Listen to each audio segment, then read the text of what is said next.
Welcome to Encounter Grace, where we come face to face with God's work in the world for our good. Join host Jason McKnight as we explore practical issues of community, theology, and leadership in everyday life. Welcome to Encounter Grace. We're glad you're here. I'm Jason McKnight. And in the last decade or two, one of the ways that our culture is growing in godliness, and you don't hear that every day, is this, that we have learned about and are confronting the scourge of human trafficking. So to talk about this today, I'm joined by Stockton Brown, a great friend of ours, an attorney here in Eastern North Carolina, who has a heart for God's rescue plan for folks who are being trafficked, and who's taking real steps to walk into that plan. So we're going to hear more about that today. Stockton, thank you for coming. Thanks so much for having me. It's great to be here. Well, welcome. We're into 2021, and we've just come out of January, sort of Human Trafficking Awareness Month, and February 25th is the End It Movement Day that they're... So we're going to talk about trafficking. Gary Haugen, who started International Justice Mission, said nothing happens just because we're aware of modern day slavery, but nothing will ever happen until we're aware of it. So I think that's really good. So you're here to help us get aware of it and even maybe find out what we can do. What are we talking about? What is human trafficking? So it's the commercial exploitation of an individual by force, fraud, or coercion. And that's commonly through the means of exploitation is either forced labor trafficking or sex trafficking. Okay, forced labor or forced sex. Why do you think this is on our radar screen now as opposed to 40 years ago? So I think part of what's interesting about human trafficking from the sex trafficking side is that has been a topic that stays under the radar, and our culture has moved to a place of being more aware of the objectification of women. And so outside of Christian communities, there's a greater willingness to speak up, whereas things before were maybe not going to be spoken of outside of a close group of friends. So it's now in the public square culturally, and before we were not able to have that dialogue. I mean, the poor internet gets a bad rap, but here's a case where it's good. Right. Disseminating fast. Yes. Yeah. And it's true, even in the last few years, I mean, this isn't trafficking, but like pornography used to only be sort of Christians saying this is not good for women. But now we're seeing everybody saying this is not good, not only for women, but also for what it does to guys' brains. Right, like exactly. Anyway, so So let's talk about the scope of it. Around the world, how many countries, or what do we know? How many people? Who's most at risk? How does it happen? How does somebody all of a sudden become a slave? Right. So there are kind of two answers to that. From the numbers side, the International Labor Organization has given an estimate of 40 million from their report in 2016. Okay. The actual tracking of data is pretty difficult with trafficking because we're not always identifying the victims until later in time. Yeah, and there's not this big database that everyone signs up, hey, I'm trafficked. Right. Yeah. And a lot of times, that actually is a great point. A lot of times the person who's trafficked, especially in the United States, is not aware that they're trafficked. So the common method in the U.S. is that, we have the movie Taken, and we do have those cases where a person is literally kidnapped. But often a trafficker is going into a forum like the internet and portraying themselves as a person that's a boyfriend of a girl that's vulnerable. So this girl who is in a spot of vulnerability then responds to the trafficker thinking that there's a committed relationship here. So after there's emotional dependence, then he'll say, oh, well, if you love me, you'll sleep with these people. Right. Well, that's when the commercial exploitation part comes in. So there's payment for this girl being, I guess another word would be prostituted. So the money goes back to the boyfriend, and then he'll move into chemical dependency. So if the emotional dependency isn't strong enough to create that consistent dependence, there'll be, meth, cocaine, heroin, whatever substances will make her dependent on him to provide those for her. And that's where it gets pretty dark because the person doesn't know that they're being trafficked. So while there are hotlines and there are ways that a person can say, I need help, sometimes the deception is so strong that they're not responding. They still think they're a girlfriend or a committed Yes. partner in this relationship when there's no such thing that's really existing. And that's even in this country, sex Right. trafficking. But how about overseas and labor trafficking? And you hear these horrible stories about children, being forced in different countries in Asia and stuff. Like, Yes. How So does that happen? forced labor trafficking is gaining a lot more attention because of retail and the clothing industry. And so there are brick kilns in India. There's the fishing industry in Ghana, cocoa plantations, tea plantations. These are spots around the world where, while we may have an issue with low wages and wages that aren't fair for people who are employed in the States, there are spots abroad where these industries are depending on slaves. So they're Right. not being paid, and they're bound to serve in that sector of the economy. bound to serve, aka slaves. Yes. I mean, that's what it is. Yeah. Yeah, there you Yeah. go. Okay. And how many countries, do you know offhand? I mean, I should have asked you this before. Like, is Yeah. it like 50 countries in the So, world? Or yeah, the map from the U.S. State Department, the Trafficking in Persons Office, they rank the prevalency of a government's response to trafficking in these 3 different tiers, and it's across the globe. So the U.S., like we've talked about, has trafficking, but there's a huge prevalence of trafficking in East Asia. Some of that is related to cultural acceptance of the practice that's based in history of certain countries and their perspectives on commercial sex. And so that is prevalent in East Asia. Trafficking through South America is also in forced labor trafficking, as well as in Africa. So there's no part of the world that's untouched by human trafficking today. And we want to think we are. We want to think we live in a free society where there's rule of law, and we value super highly the individual and individual rights. But unfortunately, what we're learning is that even here there's human trafficking, and maybe not so much forced labor, but certainly forced sex. Yes. Which is super quiet. I understand that, and maybe, like, I've heard this, so maybe I'm wrong, but I understand that even that whole week or two around the Super Bowl, in the city the Super Bowl is hosted, actually becomes a super hotspot for sex trafficking. Is that true, or is that someone? So International Justice Mission doesn't definitively say that is the most prevalent week of trafficking in the States, because it's hard to say definitively what time is. But the thing we do know is that there's greater demand at that time.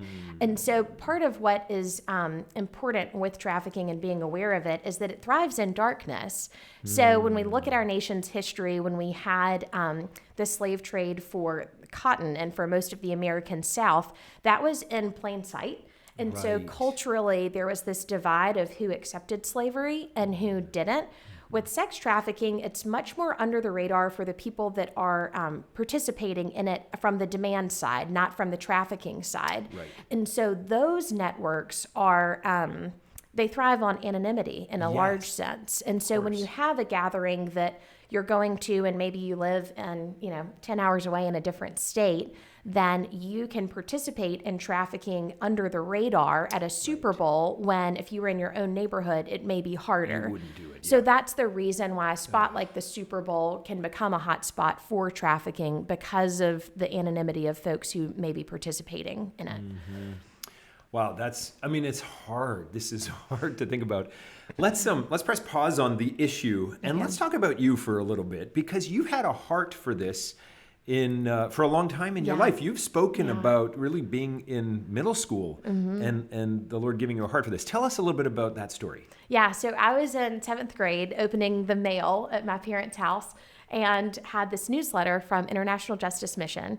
And there was a story of a girl that had been rescued. So she was in a brothel in India, and she wrote on her brothel wall, "When evil men advance against me to devour my flesh, even then will I be confident."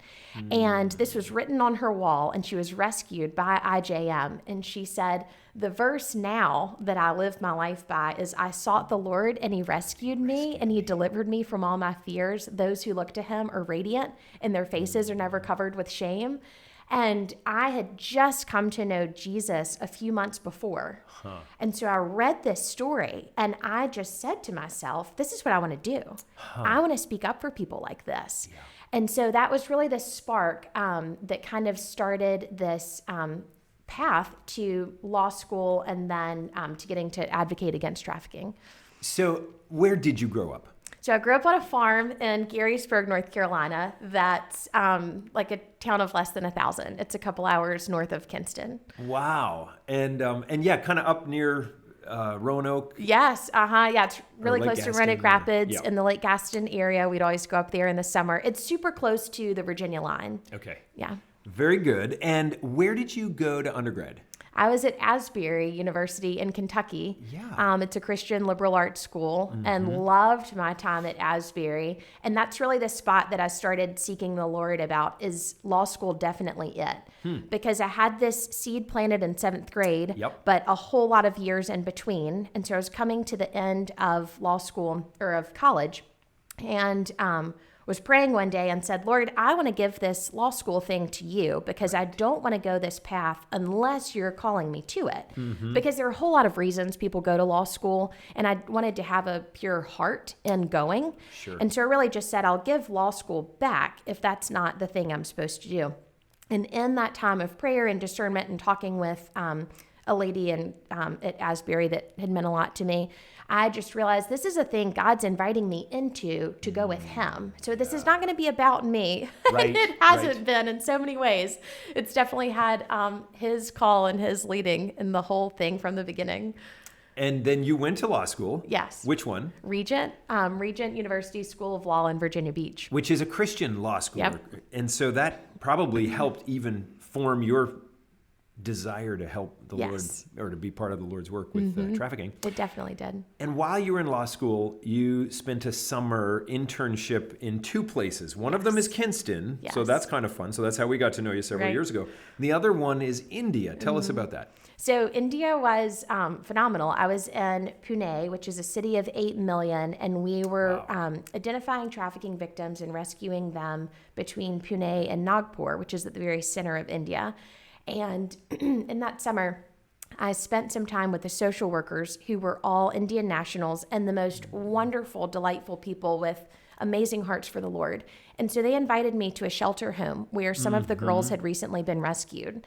And I can still remember sitting on a rug with a group of girls, and Asha was translating, and she was asking one of the girls that went by Pinky to tell her story. And she said, I'm a dirty girl, and this is the work that I do. And it really, stuck with me for years, because what I realized is she was brought out of slavery, but still had the mindset of being a sex slave. And this was a girl that was under, I know she was under 16 years old. She might have been under 14 years old. And so part of why I have such a passion for human trafficking is that this is the story that I think we all have as being redeemed by the Lord, that we've been brought out of sin and into the light. And in that, there's this freedom that we're not just no longer slaves, but we're children of God, and we're brought into his family. And no one's, stuck in the pit. We're redeemed from the pit and crowned with steadfast love and mercy. And that's my passion in addressing human trafficking, is not just bringing these men and women and boys and girls out, but also into the family of God to realize who we really were made to be. Yeah. I am a dirty girl. And that is the story of redemption, of God changing all of us, like that's it. Like we're not there anymore. So you went there, and you're going, which to presuppose what we'll talk about in a few minutes, with a group called International Justice Mission. That's correct. So let's talk about that. What is IJM, and who started it, and why, and what do they do? So IJM was founded in 1997 by Gary Haugen, who was a human rights attorney in the U.S. U.S. Department of Justice, and he witnessed firsthand the aftermath of the Rwandan genocide. And from that experience in the mid-90s, started IJM with this 3-pronged focus of identifying and rescuing victims of trafficking, and then following those cases through the court system. But the third prong is strengthening the public justice system of the country in which they work. So IJM is in 13 countries with 21 program offices. They're headquartered in the United States, but their field offices are all in these countries whose legal systems are being strengthened under the rule of law. And that just means well-defined laws that are clearly applied as the means through which justice is achieved, rather than brute force or personal whim. And so there are three prongs, like you just said. Like let's go over that again. There's the frontline work of investigation and rescue, and then tell me the second one, that they track the prosecutions through the court system, so that you actually can have a criminal case against, sometimes in some of these countries, against the perps. Right. And so the point is to not just identify victims and bring them out, but to make sure that in the course of several years, and this is not an overnight solution, but over the course of time, that punishment for the crime, and that just means taking the case through the system to conviction, that will deter people from continuing to do this. So just like in the U.S., robbery is not okay. That's a crime, and there's a punishment for it. And so that gives some measure of security and safety to folks in their homes every night, that if they are robbed, there is recourse in the court system. So that's the goal with trafficking, that if a person is trafficked, there's recourse in the court system so that their rights can be defended there. Really, tracking the case through the court system is just IJM attorneys that are nationals that are licensed in the country in which they're working. So 94% of their staff are nationals of the country in which the office is located.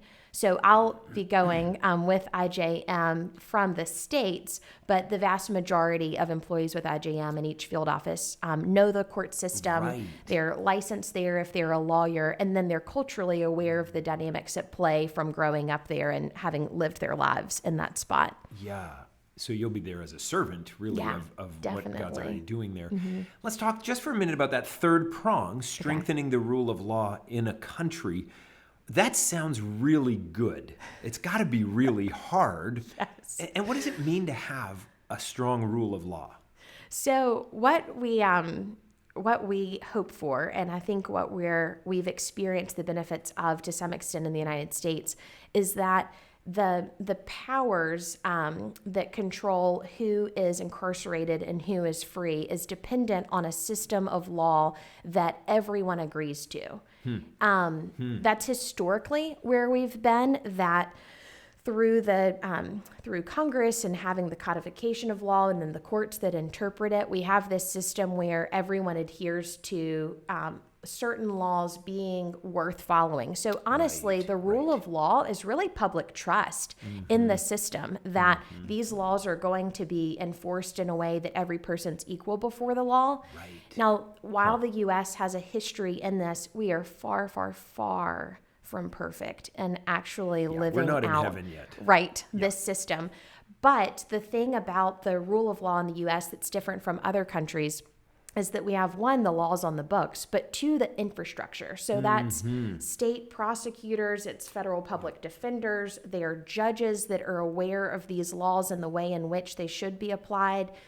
We have the Sentencing Commission in federal court to make sure that there's some equality and consideration of the person behind the crime. So this infrastructure protects a person accused, because while we want to say, okay, a trafficker should be convicted, every person accused is not necessarily guilty. So the presumption of innocence in the United States, that every person's presumed innocent until proven guilty, is really the bedrock that protects our rights in the court system. And that's important in strengthening the rule of law in other countries as well, that there's no assumed guilt based on accusation. Just an accusation. Oh, that's the death. And the independence of the judiciary, I think, is a huge part of that strong rule of law culture that we want to see grow in more countries, and we want to keep renewing in our country. That's a great point. When a judge is on the take, it's the end. And we've all seen examples of that. Sounds like IJM has really thought out well, not just that sweet little girl, but everything, and it's a long game. But it sounds like it's pretty effective, isn't it, in the work they do? Yeah, and they've seen that even in, so IJM's primary mission is ending slavery, but they also address the rights of widows and the oppressed. So in Uganda, there's property grabbing, where a widow is not allowed to own property after her husband dies. Oh, no. And so they have made significant strides in defending rights of widows in this context because the laws were on the books. They just weren't being enforced to protect these widows.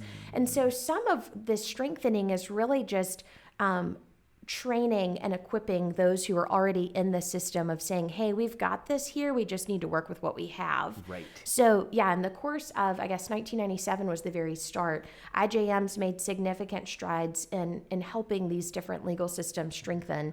And again, it's from each country buying in. IJM does not take the approach that, the Westerners know what they're doing. We're all growing. We're all learning together. And there's a lot that we can learn from one another in these different cultural contexts. I mean, we rejoice, and this is a little bit off topic, but in the growth of the church around the world. It's not a white man's religion. It's not. And it never was. Yeah. But what a joy to know that as the majority world church has grown and now is leading in many ways Americans and Canadians and Europeans in what it means to follow Jesus in their context. I just love it. Love it. So you're going to Ghana. Where in the world is Ghana, and what are you going to do there? So it's in West Africa, right beside Togo. Kind of, if you look at Africa as a question mark curve, it's kind of right there on the Gulf of Guinea. And I'll be working with International Justice Mission for the remainder of 2021.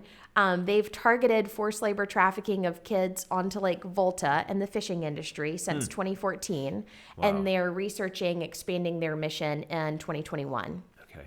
How many people live in Ghana? Is it, I forget, is it small, big? I'm not sure of what the exact population is. The city that I'll be living in, Accra, is a city of 2 million. Okay. And then the actual size of Ghana is about North and South Carolina combined, roughly. Geographically. Okay, so we're probably talking 10 or 12 million in the whole country. That sounds right. Maybe. Oh, you know what? I did just remember. It's 30 million. 30 That's million, how many 10 or are there. 12. Yeah. Okay, 30 million. Everyone's in. Across the capital, 2 million or so there. And you're going to be helping because it's not so much sex trafficking, but it's forced labor where they're pressing children into the fishing industry on Lake Volta. Yeah, kids specifically. Yeah. Oh, that's terrible. Yeah, so the fishing industry is a local market, and it's interesting because there's, while forced labor trafficking is obviously not okay, and there's understanding of that from a governmental standpoint as well in Ghana, but having kids work the lake is part of how it operates culturally. Sure. And so while there Can may never be tell who's forced and who's family. Exactly. So while there may be a child that's 8 years old that's working with his grandpa on the lake, and that's totally fine, then you can also have a person who's 8 years old that's been purchased to fish for this trafficker. And so that's what makes it a little bit sticky in terms of identifying who is a victim and who is not. Right. So basically who was bought as a slave and who's not. And forced to do this and brainwashed kind of against their will. Right. And sometimes for years at a time. So one trafficker's story was, I was only going to keep him for 3 years.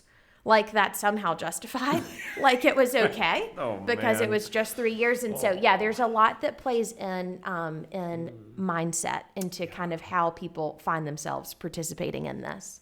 I guess you're getting ready to do a lot of crying, but also a lot of rejoicing. And that's one of the things that someone was telling me about who's actually been on the field in Ghana, spent a year there, and she was telling me about the resiliency and the joy of folks who are laboring in this field. One of the things that I was talking about with a friend yesterday who spent a couple years in a different part of Africa, she was just saying how much we see the glories of who Christ is when there's such bitter darkness. So we could spend a lot of time kind of hiding under the bed of saying, oh gosh, we've got some evil here. But the contrast when we look at how beautiful Christ is and how worthy he is in the face of this evil. It's almost like it makes him even more radiant in who he is when we see just the goodness of God in the face of such darkness. Yeah. Stockton, thank you so much for coming here today, and thank you so much for going all the way to Ghana. I mean, we are going with you in prayer and support and excitement, and we are behind you 100%. Thanks so much. If you would like to support Stockton, I mean, this isn't a fundraising thing, but if you want to, you can go to gracekinston.org and click on the Give tab, and you'll find information about Stockton there. People need to know the need, but they also need to know the hope. Yeah. And the hope is there in Jesus Christ, propelling locals and friends like you into different corners of the world that others might encounter grace. So thanks for joining us. Thank you for joining us. Like and subscribe, comment and share. We'd love to encourage the community, and join us next time here on Encounter Grace. Blessings. This is a ministry of Grace Fellowship Church in Kinston, North Carolina. Visit gracekinston.org or follow us on Facebook and Instagram.